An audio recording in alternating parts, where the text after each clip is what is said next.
finally move on for just a little bit here and continue our game of El Salvador Civil War. It is my turn first. The communists go first because they were the invaders, and we moved the marker to game turn 4, and it is not a low cloud cover game turn. There is no gray box on the hex.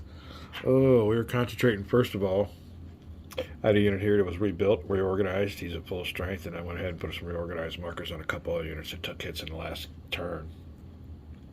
Right now, it is the guerrilla attack phase, and we are conducting a guerrilla attack from here on a Tiger Island, and our target is going to be the anti-aircraft unit.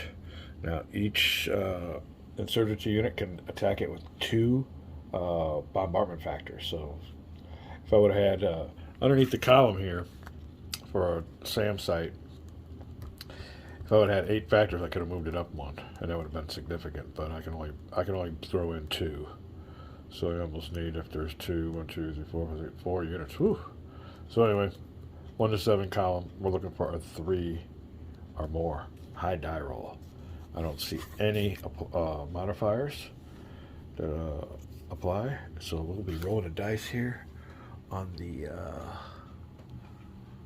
Vassal mod. Looking for a high number in this little spot here. 6. Oh, that'll do it. Yeah, like I said, my opponent's just teetering on. Oh wait, hold on. That don't do nothing though. Oh, it don't. Yeah, non-mobile SAM damage is damaged. That's a D result. Now, I keep on doing that and wasting insurgency command points. So I got to remind myself. I had a feeling that was a hard, as my favorite saying goes, hard nut to crack, trying to nail that sucker. So yeah, I'm looking at all these numbers. I should have looked a little bit closer. All these results are a hit against the ground unit, but to get the SAM site, you need a 7 or more.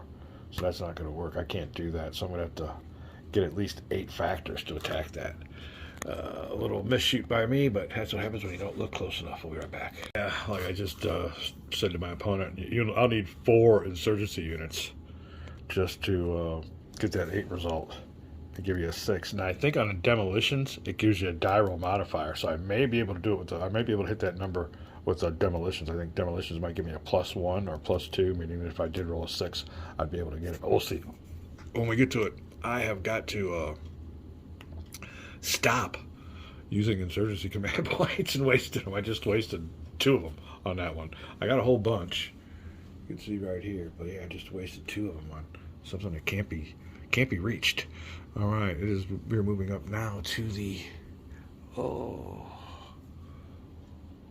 regular ground unit movement phase. Don't have many regular ground units. I think let me see, have they all been? Yeah.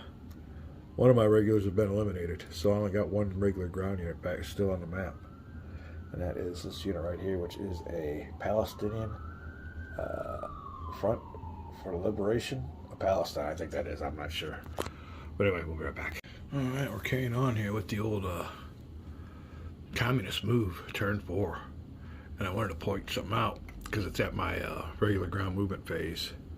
I was checking out my ground units. Where is he here? Why has he got a reorganized marker on him? Oh, I'm sorry. I just moved units that weren't supposed to be. Anyway, in this hex right here are my regular ground unit, my Palestinian, and my insurgency unit. It's ground unit movement time, so that's what I noticed this, but I'll get them out of the way again. We possess a town, which gives us a victory point. So the up-to-date score is... We'll move him back.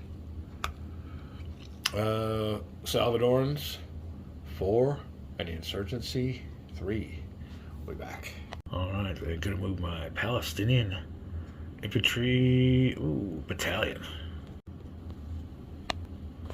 And that'll be 1 movement point. He's got a total of 4, 2, 3 for going into forest hex, and 4 for crossing a river. So it costs him 1, 2, 3, 4. And there he is. I'll be right back, and that'll be it for my... move him slow. For my ground unit movement, we'll go to insurgency movement. Be right back. Alright, it be communist insurgency movement phase. And all the units turned sideways have moved. And there's what the board looks like. Some units have insurgency reserve markers on them, and some units don't, because insurgency units that move more than 2 or 3 hexes cannot have insurgency movement. So these ones here, the ones with insurgency movement markers, would be here, here, and here, have not really moved that much and can have insurgency markers. I think this unit down here didn't move at all. I'm having 2 attacks, one here and one here. Now, there is a plan, but on astronomical chance that my opponent looks at this video, I'm not giving it up yet. But there is a plan. No attacks here. We'll have another attack here against this insurgency unit. I'm going to bring my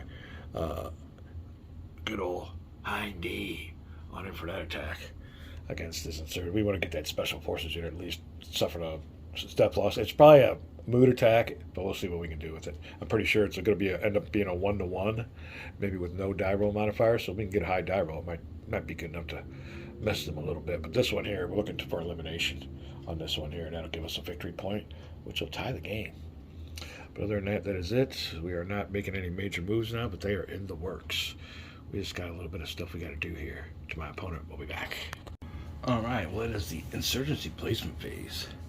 I'm going to make a note about it where my pencils part is where I'm going to try to put a unit, because this guy here looks like he's going to be a target for a 3rd attack. I didn't even see that. If we can get a unit there, we can have a real big attack on him and probably eliminate him.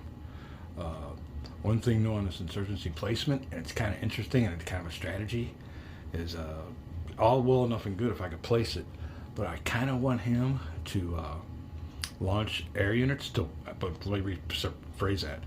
Waste air units on eliminating them, because I really don't need it, and I might take this attack anyway. I got a lot of units here and this looks like a real good attack, so I might take it anyway, but I'll just try to place him anyway in hopes that he wastes precious air units and delivers. I think he's got only delivered 4 factors or 2 or 4 factors, and it automatically cancels the counterinsurgency. So I'm going to do this placement real quick, then I'll send a vlog off to him for his aerial counterinsurgency, because it's clear weather, and aerial counterinsurgency is allowed on it turns without the gray boxes anyway.